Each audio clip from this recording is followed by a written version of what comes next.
Hello Virgo, Sun, Moon, Rising, and Venus signs. Kamusta kayo? Sana po ay nasa mabuti kayong kalagayan. Welcome back po sa Star Tarot. At kung bago kayo rito, welcome din po kayo. Please subscribe, like, share my videos, and leave me a comment kung nakaresonate po kayo. Thank you. Tignan natin kung ano mga mensahe ninyo, Virgo. And by the way, Virgo, I would like to say hi muna and shout out sa ating beloved channel member na si @jonapayuyuyaho.com, Clarice I453. Maraming salamat po for your support sa channel. First message, Two of Wands. Ayan. So, travel, no, Virgo. Ta-travel agad kayo in 2026. So, feeling ko dito, yung travel na to could be expansion. Maaaring iba sa inyo could be relocating kasi doon na kayo magtatrabaho. Or baka mayroong magmamigrate na dito sa ibang bansa. Possible din na meron ditong mag-aaral sa ibang bansa. Yung gano'n, ano. Kaya, this could be one of the reasons, no, of travel na gagawin ng iba sa inyo. And also, Virgo, ang iba sa inyo rito is also making plans, no? Some of you are making plans, some of you are ang tawag dito, siguro nag-iisip kayo, iisip kayo ng mga offers, no, na dumating sa inyo po. Pwede kasi na merong offers of partnership, merong makikipag-collaborate sa inyo, merong makikipag-sosyo sa inyo, yung mga ganun ba. Kaya maaaring yan din ang mga pinag-iisipan ninyo sa ngayon. Kaya good luck po. So, the next message ninyo is Emperor, which is an person of authority. Baka you are going to be dealing with someone, no, na nasa mataas na posisyon sa kanyang trabaho. Po pwedeng public official ito, po pwede rin na mataas na posisyon sa kanyang trabaho, manager, mga ganon, supervisor, CEO, mga ganon. So baka meron kayong mga pakikipag-usap, no, with those people.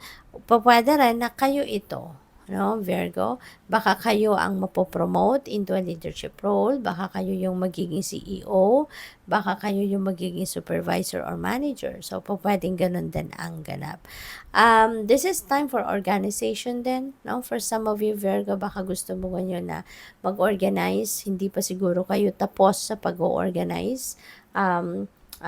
Kasi normally ginagawa natin yung paglilinis, pagliligpit, pag-organize ng mga bagay-bagay sa buhay natin at the end of the year, 'di ba? Para pagpasok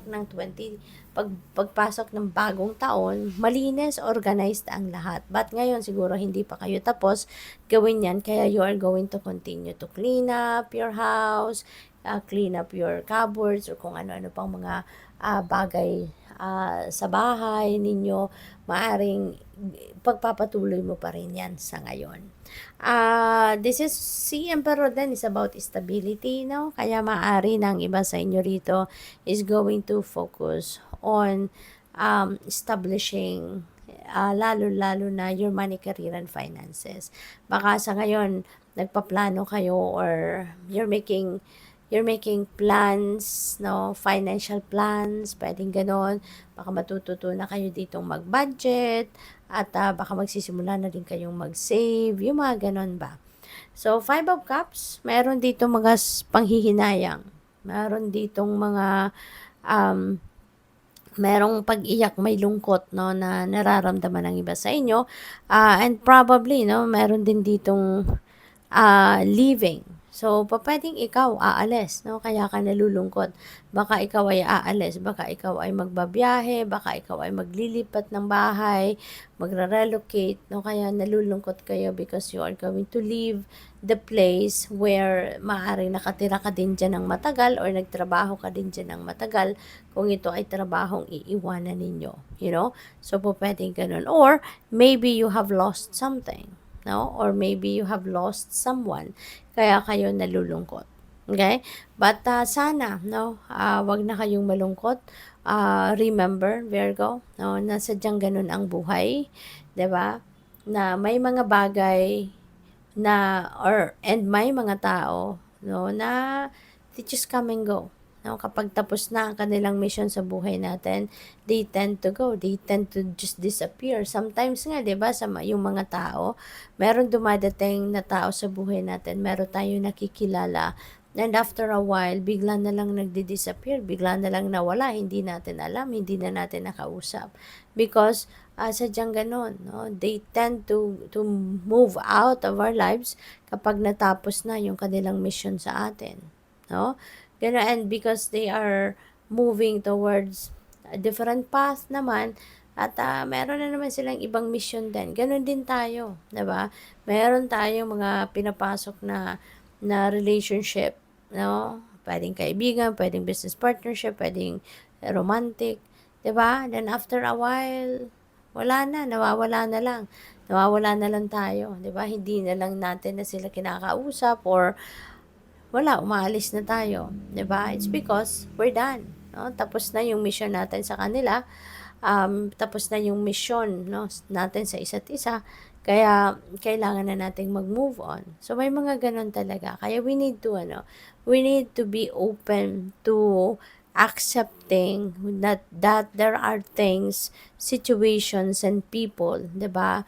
That talagang aalis sa buhay natin, mawawala sa buhay natin at some point in our lives. Okay? We need to accept that.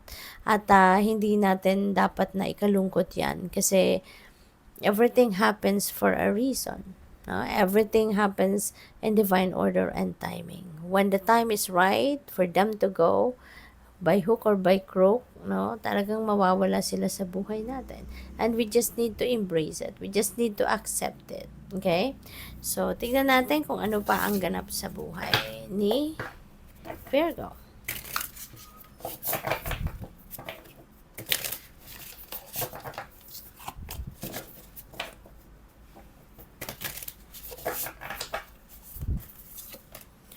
We have fallen in love with your own story, okay, rather than listening to other people's story about other people, 'di ba? Kasi feeling ko may chismis yun. Feeling ko chismis ito, 'di ba? Siguro marami nagchichismis sa'yo, pero nagdadala ng kwento sa'yo, and rather than listening to that, no, just fall in love with your own story. Focus na lang kayo sa sariling life story ninyo rather than entertaining, no, yung mga taong nagkikwento sa iyo ng buhay ng iba, 'di ba? So what else? Fearless expression. Ayan. So dapat matuto kayong mag-express ng inyong sarili. Okay? Express your thoughts, your feelings, your emotions. Yun ang kailangan ninyong gawin. Okay? Rather than i-suppress ninyo kung ano yung nararamdaman ninyo, rather than i-suppress ninyo kung ano man yung mga kung anong laman ng isip ninyo, 'di ba? Dapat maging honest tayo lagi. Okay? We need to be very honest sa sarili natin para nang sa ganun we can attract people, no, na honest din sa atin. Kasi 'di ba? Paano ka mag-a-attract ng taong maging honest sa'yo kung ikaw nga hindi ka nagiging honest sa sarili mo, 'di ba? Kaya dapat unahin muna natin na maging honest tayo sa sarili natin, maging honest tayo sa mga nararamdaman natin so that we can attract other people, no, na maging honest din sa atin. Kaya good luck sa iyo. So tignan natin kung ano pa. Final message na ito ninyo, Rise. Beautiful.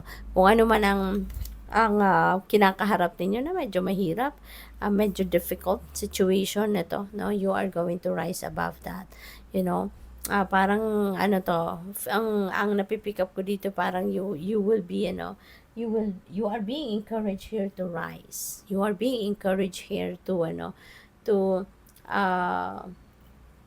rise like phoenix rising, no, na phoenix rising from the ashes, na galing ka doon sa rock bottom, galing ka doon sa hirap, galing ka doon sa difficult situation, and unti-unti babangon ka, unti-unti nasusolusyonan mo ang problema mo, unti-unti nagagawan mo ng paraan para mapagtagumpayan mo kung ano mga mahihirap na sitwasyon na pinagdadaanan mo.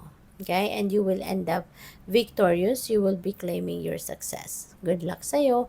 Thank you for watching. Love and light. Namaste.